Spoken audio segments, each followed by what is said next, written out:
وعن أبي هريرة رضي الله تعالى عنه قال رسول الله صلى الله عليه وسلم: المسلم أخو المسلم لا يظلمه ولا يخذله ولا يحقره. التقوى ها هنا، ويشير إلى صدره 3 مرار: بحسب امرئ من الشر أن يحقر أخاه المسلم. كل المسلم على المسلم حرام دمه وماله وعرضه. حضرت ابو ہریرہ رضی اللہ تعالی عنہ حضور علیہ الصلوۃ والسلام کا ارشاد گرامی نقل فرماتے ہیں کہ المسلم اخو المسلم، ایک مسلمان دوسرے مسلمان کا بھائی ہے.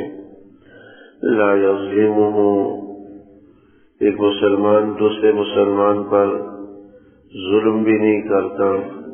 ولا یخذلہ، اور اسے رسوا بھی نہیں کرتا، ذلیل و رسوا بھی نہیں کرتا. ولا یحقرہ، اور نہیں دوسرے مسلمان بھائی کو حقیر سمجھتا. التقوی ها هنا، ويشير الى صدره 3 مرار. حضور علیہ السلام نے پھر فرمایا کہ تقوی یہاں دل میں ہوتا ہے، اور حضور علیہ السلام نے 3 دفعہ دل کی طرف اشارہ کیا. تقوی یعنی پرہیزگاری دل میں ہوتی ہے.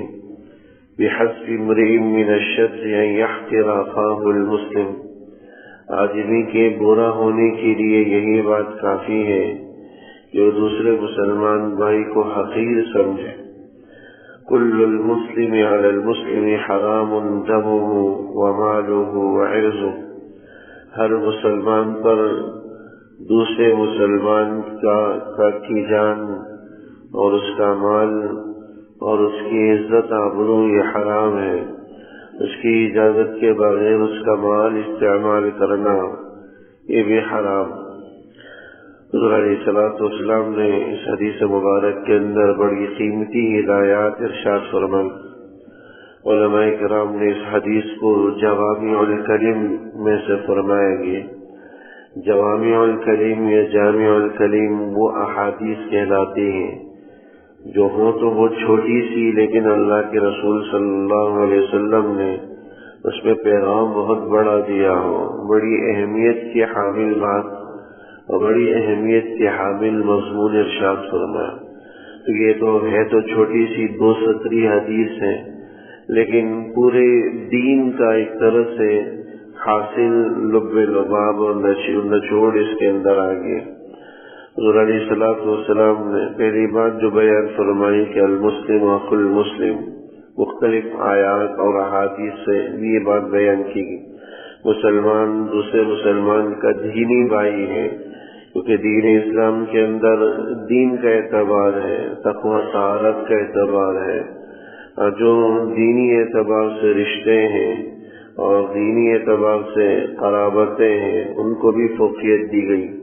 ان اکرمکم عند اللہ اتقاکم، قرآن کریم میں فرمایا کہ تم میں سب سے زیادہ اللہ کے نزدیک مکرم محترم وہ شخص ہیں جو تقوی والا ہو. اس لیے دینی قرابت کا اور دینی اخوت کا بھی اعتبار کیا گیا. لہذا مسلمان دوسرے مسلمان کا بھائی ہے، بھائی ہونے کے ناطے ظلم بھی درست نہیں ہے دوسرے پر ظلم کرنا.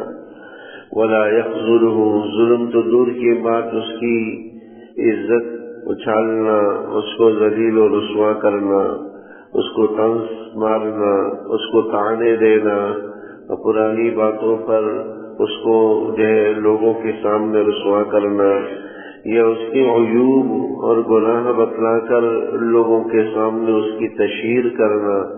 یہ تو یہ وہ آدمی ہے جس نے یہ کام کیا، یہ حرکت کی، یہ غلطی کی، یہ گناہ کیا. یعنی کسی دوسرے کے عیوب کی تشہیر کرنا، غلطیوں کی تشہیر کرنا اور اس کو لوگوں کے سامنے پھیلانا، یہ اس کو رسوا کرنے کے مترادف.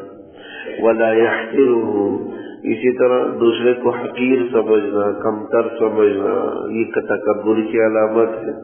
اور تکبر یہ سب سے بڑے گناہوں میں سے گناہ ہے. جو آدمی کو کفر پر، شرک پر آمادہ کر دیتا، شیطان کو مردود اور ملعون کرنے والی جو چیز تھی، جو نحوست جس کی وجہ سے وہ ملعون مردود ہوا، وہ اس کا تکبر ہی تھا، جس کے نتیجے میں وہ اللہ کی رحمت سے دور ہوا۔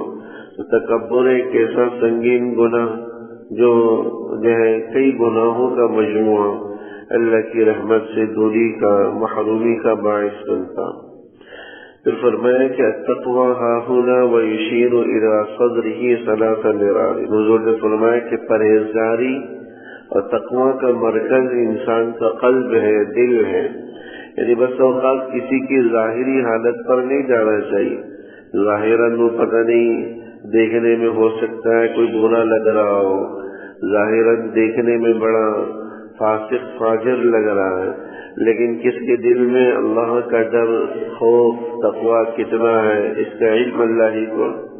کچھ لوگ ہیں جو ظاہراً تو بڑے نیک پارسا ہوتے ہیں، لیکن دل میں ان کے تقویٰ نہیں ہوتا، پرہیزگاری نہیں ہوتی، کہ ان کی ظاہری حالت الگ ہوتی ہے، باطنی کیفیت، باطنی حالت الگ ہوتی۔ یہ فرمایا کہ اصل تو تقویٰ انسان کے قلب میں ہوتا ہے۔ جب دل میں اللہ کا ڈر ہوتا ہے تو اس کی ظاہری حالت بھی اور باطنی حالت دونوں یکساں رہتی ہیں۔ جس طرح ظاہر میں ہوتا ہے ایسے ہی باطن میں ہوتا ہے۔ ہم لوگوں کی طرح نہیں ہے، ہماری طرح نہیں۔ ظاہر میں تو بڑا رکھ رکھاؤ ہے، لیکن جب خلوت اور تنہائی ہوتی ہے تو ہر قسم کی نافرمانیوں میں، اللہ اس کے رسول کی نافرمانیوں میں مشغول ہو جاتے ہیں۔ گناہ، اس وقت تک ہم گناہ سے دور رہتے ہیں جب تک لوگوں کی نظروں کے سامنے ہوتے ہیں۔ تو فرمائے کہ تقویٰ یہ دل کے اندر ہوتا ہے، اصل پرہیزگاری تو انسان کے دل میں ہوتی۔ جب دل میں اللہ کا ڈر، خوف ہو تو اس کی تنہائیاں اور اس کی جلوتیں ایک جیسی ہوتی۔ اور آگے فرمایا بحسب امرئ من الشر ان يحقر اخاه المسلم، کہ آدمی کے برے ہونے کے لیے، بدترین ہونے کے لیے یہی بات کافی ہے کہ وہ دوسرے مسلمان کو حقیر سمجھے، دوسرے مسلمان کو کمتر سمجھنا، حقیر سمجھنا، یہ آدمی کے خود اس کے برے ہونے کے لیے کافی ہے۔ میں نے عرض کیا تھا کہ دوسرے کو حقیر سمجھنا تکبر کی علامت ہے، اور تکبر یہ گناہوں میں سب سے بڑا گناہ ہے۔ یہ کئی گناہوں کو مزید کھینچ کر لے کر آتا، اپنے آپ کو بڑا سمجھنا، دوسرے کو کمتر سمجھنا۔ اور کمتر سمجھنے کی ایک علامت، یہ نشانی یہ بھی علماء سے سنی اور بیان کی گئی کہ دوسرے کی بات کو، حق بات کو قبول نہ کرنا، دوسرے کی حق بات کو، درست بات کو قبول نہ کرنا، یہ تکبر کی علامت بھی ہے، دوسرے کو حقیر سمجھنے کی، کمتر سمجھنے کی نشانی۔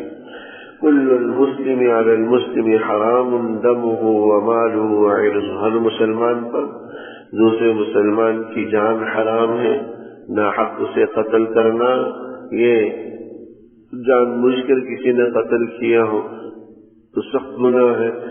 قرآن کریم میں اللہ جل شانہ نے اس کی سزا ہمیشہ کی جہنم بیان فرمائی، ومن قتل مؤمنا متعمدا فجزاؤہ جہنم خالدا فیہا، یہ جو کسی کو عمدن قتل کرے نا حق تو اس کی سزا ہمیشہ کی جہنم، اور اگر خطأً قتل کرے تب بھی بڑا گناہ ہے، کفارہ بھی ہے، دیت بھی دینی پڑتی۔